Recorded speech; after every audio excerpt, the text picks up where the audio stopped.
Hotel में जब मिलते हैं तब वो यही बोलता है कि मतलब यहाँ पे तो हम इतनी दूर से आए हैं 3-4 घंटे के लिए, वो कहता है फिजिकल रिलेशनशिप बनाने के लिए। तो मैं मना कर देती हूँ, मुझे पता चलता है कि मैं प्रेग्नेंट हूँ और इसकी सूचना मैं देशराज को देती हूँ। एक बच्चा दे के मुझे छोड़ देगा, गंदी गंदी मतलब बातें करना। मैं गिन के नहीं बता सकती कितने बार है, बस हाँ कितने बार, जितने बार वो आता था उतने बार हम रिलेशनशिप में आए हैं। फौजी भी नहीं, फौजी के नाम पे कलंक है वो। शायद मैं अकेली होती जाती कि हाथों पे मेरा नाम लिख लेना। नमस्कार, आप देख रहे आरपी ओपन न्यूज। मैं हूँ रामानंद। अयोध्या, जी हाँ, कहीं न कहीं प्रभु श्री राम की नगरी पूरे विश्व में प्रचलित है, हर कोई जानता पहचानता है। एक यहाँ से मामला आता है प्रेम प्रसंग का। अगर मैं बताऊँ तो समझने वाली ये बात है। तो प्रेम प्रसंग हुआ तो एक फ़ौजी से हुआ, और फौजी यहाँ पे ड्यूटी करने आया, लेकिन एक लड़की से बेपनाह मोहब्बत कर बैठता है और अंजाम ऐसा आता है कि बच्चा पैदा करके शादी करने के बाद वो यहाँ से फ़रार हो जाता है। जब इनको क्या कुछ पता चलता है, उस बीच कैसे क्या हुआ, तब से इन्हीं से जानने का प्रयास करते हैं। बहुत बहुत स्वागत है। क्या नाम पड़ेगा? सर मेरा नाम सोनम है और मैं अयोध्या यूपी की रहने वाली हूँ। अयोध्या यूपी। जी सर। आपके प्रेमी का क्या नाम है? सर उसका नाम देशराज है और वो हिमाचल प्रदेश के कांगड़ा डिस्ट्रिक्ट पालमपुर बंदला गांव का रहने वाला है। अच्छा, देशराज की और सोनम की प्रेम कहानी कैसे कहाँ से जन्म लेती है? सर 2015 में वो मुझे कैंट एरिया, डोगरा रेजिमेंट में कैंट एरिया में, ये डोगरा मंदिर के सामने मुझे मिलता है। सर मैं मॉर्निंग वॉक पे जाती हूँ, वो उस समय डोगरा मंदिर के सामने ड्यूटी करता है और वो मुझे मतलब मेरे पास आता है और कहता है मैडम मैं आपको 2-3 दिन से देख रहा हूँ, आप मुझे अच्छी लगती हैं और मैं आपसे शादी करूँगा, आप मुझे फ़ोन नंबर देता है। तो उस टाइम पे मैं उसका फ़ोन नंबर नहीं लेती हूँ सर। फिर वो ऐसे ही 2-3 दिन तक मुझसे रिक्वेस्ट करता है। जब मैं सुबह आती हूँ तब मुझे लगता है कि एक बार नंबर लेके बातचीत कर लेना चाहिए, तो मैं ले लेती हूँ उसका नंबर सर। और फिर मेरी बातचीत होने लगती है और फिर एक बार मैं कहती हूँ उससे कि मुझे गुलाब का फूल ला के दो, अगर तुम मुझसे सच में बहुत प्यार करते हो तो सर वो एक गुलाब के बदले मुझे 55 गुलाब का फूल ला के देता है। और फिर मैं हैरान हो जाती हूँ कि ये कहाँ से इतने सारे गुलाब का फूल ले आया। तो सर फिर उसके बाद फिर मैं उसके प्यार को एक्सेप्ट कर लेती हूँ। जो मुझसे प्यार करता है तो मैं एक्सेप्ट कर लेती हूँ। फिर सर हम ऐसे ही सुबह मतलब मॉर्निंग वॉक के टाइम पे हम मिलते हैं उससे, वो भी टहलने मतलब मेरे साथ जाता है और कहीं कहीं पे हम लोग बैठ के बातें भी करते हैं। फिर एक दिन वो मुझसे कहता है कि हम अयोध्या में मिलते हैं। तो अयोध्या में जब हम मिलते हैं रामपेड़ी में, तब वो मुझे बताता है कि उसकी पोस्टिंग कारगिल हो गई है। फिर कारगिल में मतलब मैं भी उदास हो जाती हूँ, वो भी उदास हो जाता है कि वो अब यहाँ से जा रहा, मतलब अयोध्या से वो कारगिल के लिए मतलब पोस्टिंग हो जाती है उसकी। फिर हम सुबह मिलते हैं तो सुबह वो मुझसे कहता है कि मेरे साथ चलो, मेरे साथ मतलब भागने के लिए बोलता है मुझे अपने साथ। तो मैं मना कर देती हूँ कि नहीं, मैं तुम्हारे साथ भाग नहीं सकती हूँ, तुम मुझसे सच में प्यार करते हो तुम, तो फिर जब तुम आओगे तब मेरे घर वालों से बात करना, हम शादी करके मतलब चलेंगे तुम्हारे साथ। ये प्रेम कहानी देशराज और सोनम की अयोध्या से जन्म लेती है, और इस कदर जन्म लेती है बिना ये जाने अनजान व्यक्ति से शादी रचाने की बात करती हैं और शादी कर भी लेती हैं, लेकिन इनको उनका बैकग्राउंड कुछ नहीं पता होता है। हालांकि एक फौजी भी अगर से कुछ भी कह दे तो सामने खड़ा व्यक्ति जो उनकी बातों पे गौर करता है और समझने का पूरा प्रयास करता है, और हालांकि उस बात पे विश्वास भी कर लेता है। शायद इनको भी ऐसा लगा। लेकिन आपने जब आपको उन्होंने प्यार का झांसा देना शुरू किया, जो पहले बार आपको प्रपोज किया, क्या आप उनको पसंद करती थी कि एक तरफा प्यार था फौजी का? सर जब मैंने उसका नंबर लिया था तब मैं उसे पसंद नहीं करती थी।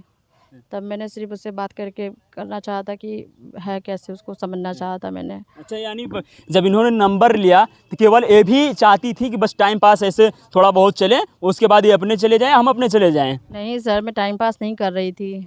मैं बात करके उस आदमी को समझना चाहती थी कि ये है वाकई ये सच में मुझसे बहुत प्यार करता है या फिर बस ऐसे ही मेरे साथ टाइम पास करना चाहता है। अच्छा, समझने वाली हर बार देखा जाता है कि लड़कियां बहुत जल्दी जो है लड़कों को समझ लेती हैं, लेकिन हसल ऐसा होता है कि ना घर की होती है ना घाट की होती है। सर मैंने बहुत जल्दी उसको नहीं समझा, लेकिन मैंने जितना भी समझा उसको शायद वही बहुत जल्दी हो गया, क्योंकि मेरी ज़िंदगी तो उसने बर्बाद कर दी ना सर। आगे चल के मुझे नहीं पता था कि वो मुझे धोखा देगा, मुझे एक बच्चा दे के मुझे छोड़ देगा। ये सच्चाई नहीं पता थी सर। एक फ़ौजी होके, वो तो साथ में एक फ़ौजी भी था सर ना, इंसान भी था फ़ौजी भी था। तो मुझे तो एक फ़ौजी पे भी भरोसा था, एक इंसान समझ के भी मैंने प्यार किया था और ऊपर से वो एक फ़ौजी था। तो मुझे नहीं पता था कि एक फ़ौजी होके भी वो एक औरत की ज़िंदगी और एक बच्चे की ज़िंदगी बर्बाद कर देगा। मुझे तो लगता है वो फ़ौजी भी नहीं, फ़ौजी के नाम पे कलंक है वो। फौजी वो के तो नाम ऐसे। पर। अच्छा हाँ सोनम जी, आपको उनसे देख के क्या मतलब क्या देख के आपने उनसे प्यार किया? बैकग्राउंड भी नहीं चेक किया आपने, क्या देख के प्यार किया था? सर, उसका दिल देख के प्यार किया, उस इंसान को देख के प्यार किया। क्योंकि उस टाइम पे वो इतना ज़्यादा प्यार दिखाता था, मेरे लिए मर मिटने के लिए तैयार रहता था। लेकिन आज जो है उसका जो आज मैं देख रही हूँ, उससे देख के तो लगता है कि वो इंसान भी नहीं है, जानवर कहो तो जानवर भी नहीं है, क्योंकि जानवर को भी बच्चे से प्यार होता है अपने, और वो तो ना इंसान है ना जानवर है। पता नहीं वो क्या है, उसको क्या बोलूँ मैं, उसको तो बस एक राक्षस ही बोल सकते हैं। अच्छा, आपकी और देशराज की लगभग शादी के पहले कितनी बार आप लोग रिलेशनशिप में आई?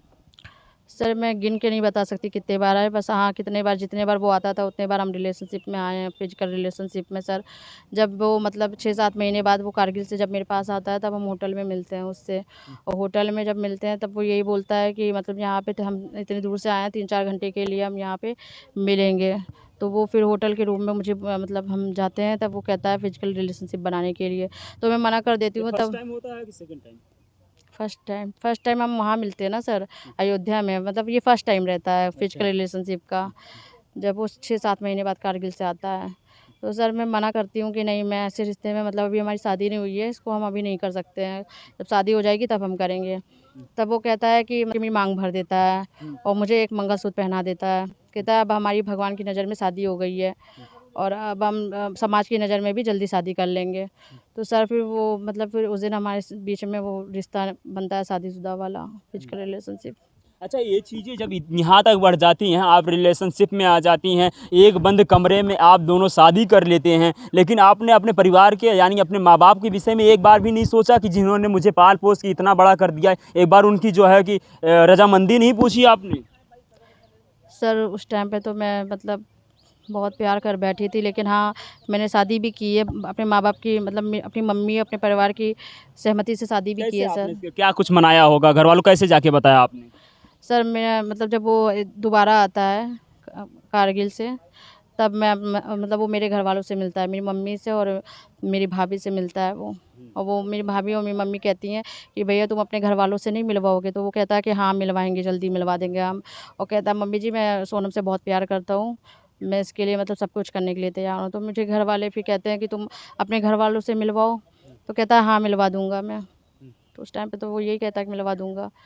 अच्छा, शादी किस डेट को होती है और कहाँ पे होती है? और उसके बाद आप अपने मायके जाती हैं कि उसके साथ ससुराल में जाती हैं? सर शादी मेरी 2018 में होती है, और जिसमें उसके परिवार वाले नहीं रहते हैं, क्योंकि वो कहता है कि तुम्हारी दूसरी कास्ट है और मेरी दूसरी कास्ट है, मेरे घर वाले अभी राज़ी नहीं है, शादी कर लेते हैं फिर राज़ी हो जाएंगे मेरे घर वाले। तो मेरी शादी में मेरे घर वाले रहते हैं और मेरे रिश्तेदार रहते हैं, और मेरी शादी पटोसी मंदिर में होती है, कैंट एरिया में पटोसी मंदिर में होती है मेरी शादी, जो पूरी हिंदू रीति रिवाज से पूरी, मतलब मेरे पास उसकी वीडियो है मेरी शादी की पूरी, और फ़ोटोज़ हैं सारी, बहुत सारी वीडियो क्लिप है मेरे पास सर।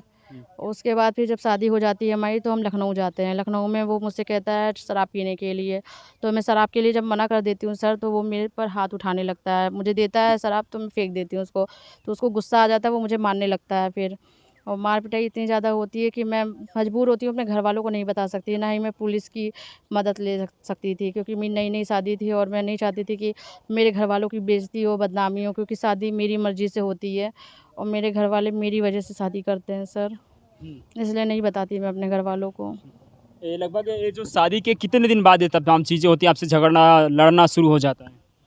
सर शादी के एक ही दिन बाद, एक ही जब दिन हम बाद? लखनऊ पहुंचते हैं तभी हो जाता है ये सब चीज़ें, वो मुझे ड्रिंक पिलाने की कोशिश करता है और मैं नहीं पीती, तो फिर उसका असली चेहरा उस दिन मुझे इतना दिखाई देता है, जो मैं मुझे इतने दिनों में कभी नहीं दिखाई दिया। यानी वहीं से आपकी बात जो बननी चाहिए, जीवन चलना चाहिए, जो लोग जो है कि फेरों में जो कि सातों जन्म के जो वादे होते हैं उसको जो है कि आप लोग दोनों मिल के लेते हैं वादा पूरा करने के लिए, लेकिन जो है कि अगले ही दिन, शादी के अगले ही दिन आप दोनों के बीच में खटपट होना शुरू हो जाता है। ये सिलसिला कितने दिन तक चलता है? अच्छा उसके बाद फिर वो उसकी पोस्टिंग गुरदासपुर में रहती है, फिर वो गुरदासपुर मुझे लेके जाता है, 2 दिन के बाद हमारा रिजर्वेशन रहता है गुरदासपुर का, तो गुरदासपुर लेके जाता है, फिर वहाँ पे मतलब पंजाब में, वहाँ पे भी मतलब मैं कहती हूँ घर चलो लेके मुझे, हिमाचल लेके चलो जहाँ तुम्हारा घर है, वहाँ पे भी वो कहता है कि अभी घर में कोई एक्सपायर हुआ रहता है, उसके घर में किसी की डेथ हुई रहती है, बोलता है अभी वहाँ पे उन वो मतलब अभी मरी हैं और अभी ले जाऊँगा वहाँ पे भी बवाल हो जाएगा, सामान-वामान सब हमारा फेंकने लगेंगे वो लोग। तो अभी रुक जाओ थोड़ा, वहाँ मामला थोड़ा वो मतलब वहाँ थोड़ा सही होने दो माहौल, उसके बाद मैं लेके चलूँगा। तो मैं कहती हूँ नहीं चलना है मुझे, घर तो चलना है, मैं शादी करके आई हूँ, मैं किराए के मकान में नहीं रहूँगी और ना होटल में रहूँगी। और वहाँ पे वो मुझसे शादी पेपर पे साइन भी करवाता है सर। बोलता है कि इसको मतलब विभाग में दर्ज करवाऊँगा तुम्हारा नाम। ये कह के मुझसे पता नहीं कितने पेपरों में ये साइन करवाता है। मैं कर देती हूँ साइन क्योंकि वो मेरा पति होता है सर और मैं उससे शादी की रहती हूँ, तो उसका कहना मैं मान के मुझे लगता है सब कुछ शायद सब अच्छा ही कर रहा होगा मेरे लिए। उसके ऊपर विश्वास रहता है, भरोसा रहता है। तो जैसा कहता है मैं करती जाती हूँ और नहीं करती हूँ, ज़िद करती हूँ तो मारता था मुझे। तो सर उसके बाद फिर मुझे हिमाचल ले जाता है, पालमपुर के होटल में रखता है। फिर वहाँ पे भी मेरे झगड़े होते हैं उससे, तो वहाँ पे मैं कहती हूँ घर अब तुम यहाँ पे तो नज़दीक है घर, अब मुझे लेके चलो घर। फिर वहाँ पे कहने लगता है कि नहीं किराए के मकान ले लेते हैं, तो 15-20 दिन यहीं रहो किराए के मकान में। नहीं लेके जाता है मुझे घर। फिर मेरा वहाँ झगड़ा होता है उससे और मतलब वो किसी से फ़ोन पे बात करता है अपनी भाषा में, तो मैं कहती हूँ हिंदी में बात करो, तुम क्या बात कर रहे हो? मैं भी सुनना चाहती हूँ क्या बात कर रहे हो? तो फिर वहाँ पे हमारा झगड़ा होने लगता है और वो मुझे फिर घर नहीं लेके जाता है, वहाँ पे मार पिटाई करता है। उसके बाद फिर मैं अपने घर वालों को बता देती हूँ क्योंकि बहुत ज़्यादा फिर लड़ाई झगड़ा होने लगता है और ऐसा होता है कि वो मुझे उसके साथ रहती है शायद। फिर उसके बाद मैं अपने भाई को फ़ोन करती हूँ, मैं उसके साथ घर चली जाती हूँ, मुझे आके ले जाता है। और उसके बाद फिर मैं जब घर आती हूँ अपने, तो मुझे पता चलता है कि मैं प्रेग्नेंट हूँ और इसकी सूचना मैं देशराज को देती हूँ। देशराज को जब बताती हूँ तो वो बोलता है मेरे बच्चे का ख्याल रखो और अपना भी ख्याल रखो, मैं जल्दी आ जाऊँगा, ले जाऊँगा। फिर सर मैं भी उसका वेट करती हूँ। फिर कुछ दिन में पता चलता है कि वो पहले से ही शादीशुदा है। मेरे पास डोगरा रेजिमेंट से एक लेटर आता है, उसमें पता चलता है कि वो पहले से ही शादीशुदा है। फिर तो उस दिन सर मेरे पैरों तले ज़मीन खिसक जाती है कि ये देखो कितना ज़्यादा मतलब झूठ बोला इसने मेरे साथ, कितनी फ्रॉडगिरी की। जब मैं उससे फ़ोन पे पूछती हूँ तो कहता है कि मैं तुमसे बहुत ज़्यादा प्यार करता था, इसीलिए मैंने झूठ बोला तुमसे। अगर मैं सच बोलता तो तुम मुझसे रिश्ता तोड़ देती और इसी वजह से मैं तुम्हें खोना नहीं चाहता था, मैं तुमसे बहुत ज़्यादा, मैं तुम्हारे बिना मर जाऊँगा। ऐसी बातें वो बोलता है। फिर मैं मजबूर रहती हूँ सर, मेरे पास 2 महीने का बच्चा मेरे पेट में रहता है, तो मैं क्या करती सर? शायद मैं अकेली हूँ, इतने घरवालों पे भी बोझ नहीं बनना चाहती थी, क्योंकि मेरे घरवाले जो हैं मेरी ही वजह से शादी की है मेरी। वो तो पूरा इंक्वायरी करना चाहते थे, लेकिन मेरी ज़िद के आगे वो मानेंगे। वो चाहते थे मेरी लड़की खुश रहे। मैं भी चाहती थी कि मैं शादी कर रही हूँ, बच्चा अब पेट में है तो मैं चली जाती हूँ इसके साथ, जैसे रखेगा रह लूँगी। लेकिन सर फिर उसके बाद बस वो ऐसे ही टाल-मटोल करता रहता है फ़ोन पे। मेरा बच्चा इतना बीमार पड़ता है, मैं उससे इतना रिक्वेस्ट करती हूँ लेकिन वो नहीं आता। इतनी ज़्यादा मैं रिक्वेस्ट हाथ-पैर तक उसके जोड़ती हूँ मैं, इतना रोती हूँ, फिर कभी-कभी कहता है कि मर जा तू। अब तू ख़त्म हो जा, ऐसे बोलता है वो। और इत गंदी-गंदी गालियाँ देता है सर। मैं जब फ़ोन करती हूँ तो मेरा फ़ोन नहीं उठाता। जब वो करे तो वो सोचता है कि तुरंत फ़ोन उठा लें हम। तो ऐसे गंदे-गंदे मतलब गालियाँ, गंदी-गंदी मतलब मेरे मेरे ऊपर गंदी-गंदी मतलब बातें करना, इस तरह की करता है वो। फिर उसके बाद फिर इंतज़ार करते-करते मैं भी थक जाती हूँ सर, वो नहीं आता है। उसके बाद फिर मैं कहती हूँ कि मैं कोर्ट में अब मैं पुलिस में तुम्हारी कंप्लेंट करूँ। कहता है जा जिस थाने में करना है, जिस कोर्ट में करना है जाके कर दे। तो सर 2021 में मैं उसके इस खिलाफ़ कोर्ट केस करती हूँ सर, और वहाँ पे भी अभी तक कुछ नहीं हुआ सर। लेकिन जो है कि सोनम जी कोर्ट सबूतों पे चलता है। आपको धमकी देते थे, आपको गाली देते थे, इसका कोई सबूत है आपके पास जो आप जो है न्यायालय में पेश करेंगी जब आपको न्याय मिल पाएगा? सर सारे सबूत है, मेरी शादी का सबूत है, मेरा बच्चा खुद है, गालियाँ को मतलब गालियाँ दे रखा है उसका सबूत है, वो खुद भी बोल रहा है मेरे से शादी कर रखी है उसने, खुद वीडियो है उसकी, सारी चीज़ें हैं सर, मेरे पास पूरे सबूत हैं। और सबसे बड़ा सबूत तो सर बच्चा है मेरा। अच्छा, मेरा बच्चा तो आपका ये भी पूछता होगा कि जो है कि मम्मी हमारे पापा कहाँ हैं या बात कराओ, ऐसा कुछ तो वो भी बच्चा भी जो है आपसे कहता होगा। आप क्या करती होंगी फिर? सर बच्चा मेरा जानता है, वो बचपन मतलब आज तक उसने अपने पिता की फ़ोटो अगर देखी है तो मोबाइल में देखी है मेरे। उसने मतलब साक्षात अपने पिता को नहीं देखा है कि अपने पिता की गोदी में वो बैठा हो या उसका पिता उससे बात किया हो। जब बच्चा पेट में था तभी वो मुझसे बातें करता रहता था, और बच्चा जब पैदा हुआ है तब भी बस ऐसे ही कान में ईयरफ़ोन लगा दो बच्चे के, बस मेरा बच्चा बस करता रहता था, लेकिन आया नहीं बच्चे को देखने सर। कभी भी वीडियो कॉलिंग भी नहीं की उसने कि एक बार करके अपने बच्चे को हम देख लें। और बच्चा तो पापा, कभी-कभी वो मुझे ही पापा कहता है, मम्मा पापा मुझे ही बोलता है वो क्या करेगा बेचारा, मुझे रोते हुए देखता है और कभी-कभी वो उसमें वीडियो में मतलब उसको गालियाँ देते हुए सुनता है। जानता है उसके पापा कौन है, मैंने बता रखा है। तो उसकी गंदी-गंदी गालियाँ सुनता है तो वो भी कहता है गंदा पापा है ये अच्छा नहीं है। तो वो भी कहता है कि इनको सज़ा मिले, क्योंकि उसके साथ आज तक 5 साल में उसने एक बार भी उसको देखा तक नहीं उसने। तो उस बच्चे के अंदर क्या होगा सर? उस बच्चे के अंदर अपने पिता के लिए प्यार होगा, जो पिता उसको देखने तक नहीं आया सर। तो उसकी माँ ने ही उसको देखा है, चाहे वो बीमार हो, चाहे वो जिस हालत में उसकी माँ थी उसके साथ में सर। मैं उसके साथ हमेशा थी, पर उसके पिता को ज़रा सा भी उसके ऊपर तरस नहीं आया है सर। तो मैं क्या करूँ, ऐसे आदमी को तो कड़ी से कड़ी सज़ा मिलनी चाहिए जो दूसरों की ज़िंदगी बर्बाद करते हैं।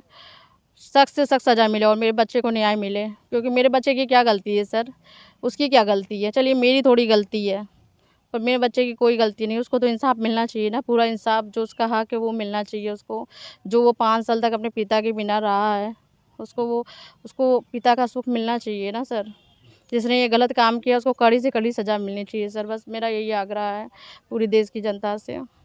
कहीं न कहीं जो आपने एक गलत कदम उठाया उसका अंजाम आपके बेटे को भुगतना पड़ रहा है। लेकिन आप एक चीज़ हमको बताइए, जब वो दौर जब आप दोनों लोगों की मुलाकात होती थी, उस दौर में क्या प्यार मोहब्बत बातें होती थी? आपने कभी ऐसा सोचा था कि जिसके साथ हम जो है कि जन्मों-जन्म के बंधन में बँधने वाले हैं, बँध गए हैं, क्या ऐसा हालत हमारा होगा या हमारा परिवार जो है बिखर जाएगा? सर मैंने कभी नहीं सोचा था। मेरा हाथ पे अपने अपने हाथों पे मेरा नाम लिख लेना मेरे लिए मतलब कहता ये कि मैं ऐसी जगह अपनी, अगर मैं कहती कि मैं बात नहीं करूँगी तुमसे, तो मेरे लिए मुझसे ये कहता, जम्मू कश्मीर में था, कहता है मैं ऐसी जगह अपनी ड्यूटी लगवा दूँगा जहाँ पे मैं लौट के वापस नहीं आऊँगा। इस तरह की बातें करने वाला आदमी जब सब कुछ करने के लिए तैयार था, वो ऐसे बदल गया। ये मैंने सोचा नहीं था, कभी भी सपने में भी नहीं सोचा था कि वो मुझे इस हद तक धोखा देगा। एक बच्चे के लिए तरस नहीं आएगी उसको, एक सोचिए एक फ़ौजी है वो, फिर भी उसको एक बच्चे के लिए तरस नहीं आई। वो क्या देश की रक्षा करेगा?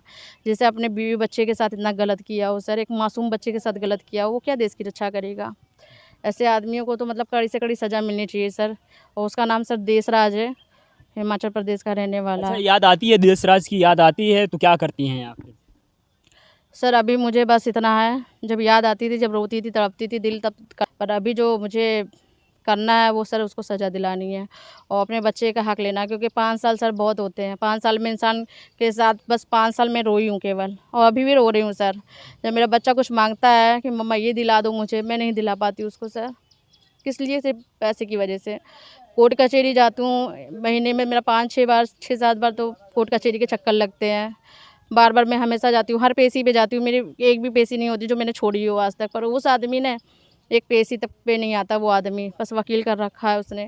न्याय माँगने जाते हैं हम कोर्ट में, लेकिन हमारा न्याय जो मतलब वहाँ पे भी न्याय हमें नहीं मिलता, कोर्ट कचहरी में भी।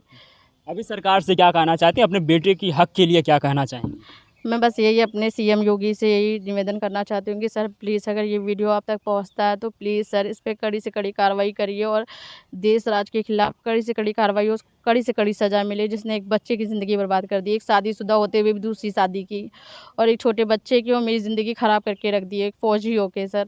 आपने ये नहीं ट्राई किया कि वो जो आपकी सौतन है यानी जो पहली बीवी है, उनसे आपने बात करने के लिए ट्राई नहीं किया? सर वो लोग उसका खुद सपोर्ट कर रहे हैं, क्योंकि जब हमारा कोर्ट कचहरी में मैटर पहुँचा है तो सारी चीज़ें सबको मालूम ही हो गई हैं।